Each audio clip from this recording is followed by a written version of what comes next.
Assalamualaikum warahmatullahi wabarakatuh. Waalaikumsalam warahmatullahi wabarakatuh.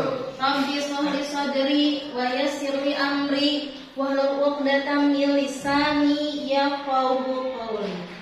Puji dan syukur mari kita panjatkan kehadirat Allah Subhanahu wa taala, karena atas rahmat dan rahimnya kita bisa berkumpul di tempat ini. Shalawat dan salam mudah-mudahan senantiasa tercurah limpah kepada junjungan alam yakni tiada lain dan tiada bukan, Nabi besar Muhammad Sallallahu alaihi wasallam. Kepada para keluarganya, kepada para sahabatnya, tabi'in dan tabi'atnya, dan mudah-mudahan sampai kepada kita selaku umatnya sampai akhir zaman. Amin ya Allah ya Rabbal Amin. Anak-anak yang ibu cintai semuanya, izinkan ibu untuk kesempatan hari ini untuk menyampaikan sebuah materi yang sudah tidak asing didengar oleh kita semua, yaitu tentang sholat. Coba di sini ada yang sholatnya masih bolong? Enggak. Semuanya sudah full sholatnya? Sudah full 5 waktu? Alhamdulillah, hebat, masya Allah, subhanallah.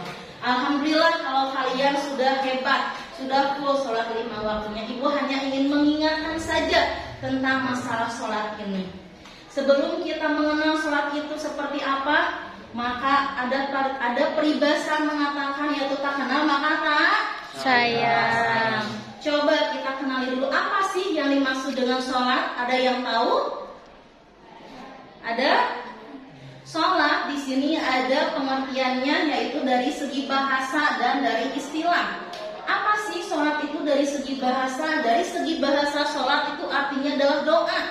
Kita berdoa kepada Allah Subhanahu wa taala. Sedangkan secara istilah sholat itu adalah gerakan yang diawali dengan takbiratul ihram dan diakhiri dengan salam. Ini adalah pengertian sholat. Nah, di sini ada beberapa bab apa sih kegunaan dan manfaat sholat itu sendiri. Yang pertama, sholat itu adalah ibadah yang mendisiplinkan diri kita, disiplin waktu. Coba di sini ada nggak yang sholat subuhnya jam 7? Ada nggak?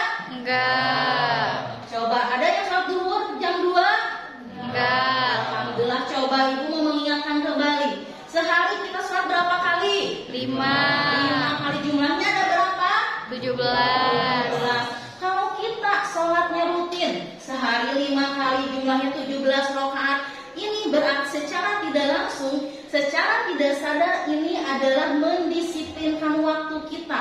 Bahkan dalam surat An-Nisa Allah Subhanahu wa taala berfirman, sesungguhnya sholat itu bagi orang-orang yang mukmin adalah kewajiban yang waktunya ditetapkan.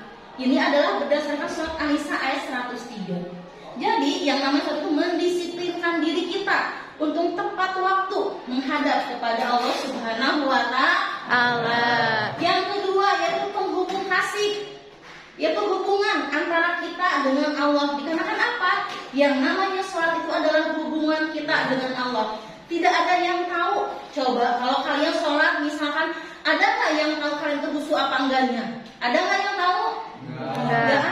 Dikarenakan yang namanya sholat itu adalah hubungan kita dengan Allah, dengan Tuhan kita, dengan yang menciptakan kita. Dikarenakan dalam sholat ini adalah banyak doa-doa yang kita panjatkan. Kalau kita khusyuk berdoa sama Allah, sholat sama Allah, minta sama Allah, insya Allah apapun yang kita mau, apapun yang kita inginkan, insya Allah Allah ijabah. Terus yang ketiga yaitu mensyukuri diri kita atas nikmat yang Allah berikan. Bersyukur sholat itu ya.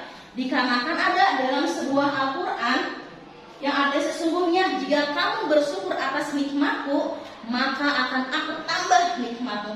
Tetapi apabila kamu tidak bersyukur atas nikmatku, maka siksaku lebih perih, azabku lebih perih, kata Allah. Ini dalam sebuah Al-Quran ya. Makanya kalau kita bersyukur, kalau kita banyak berdoa sama Allah, bersyukur sama Allah, insya Allah rahmat Allah akan tercurah kepada kita. Apa kabar kalau kita sholatnya masih bolong? Apa kabar kalau kita misalkan diri kitanya tidak banyak bersyukur? Kita dikasih sama orang tua jajan sedikit, alhamdulillah.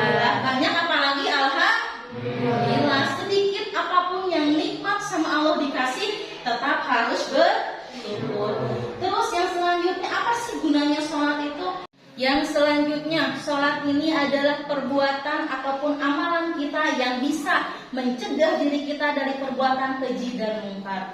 Bagaimana kalau misalnya ada orang yang masih sholat tapi suka maksiat? Bagaimana kalau ada orang yang suka sholat tetapi maksiatnya jalan? Berarti ada apa dengan sholatnya? Apakah mungkin selama ini sholatnya tidak khusyuk? Apakah misalkan sholatnya tidak sesuai dengan syarat dan ketentuan yang ada yang Allah perintahkan kepada kita?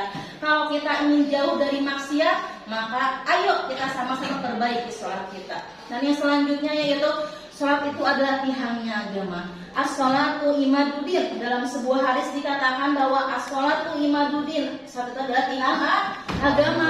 Barang siapa yang mendirikan sholat, maka dia mendirikan agamanya. Tetapi barang siapa yang tidak sholat, berarti dia telah merobohkan agamanya. Kita mau yang mana? Apakah kita yang ingin mendirikan sholat, terus agama kita berdiri juga, atau kita ingin merobohkan agama kita?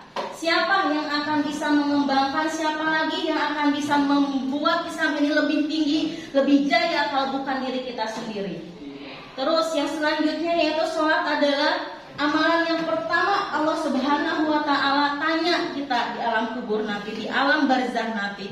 Bahkan dalam sebuah hadis dikatakan bahwa sesungguhnya yang pertama kali dihisab pada diri seorang mukmin pada hari kiamat adalah amalannya.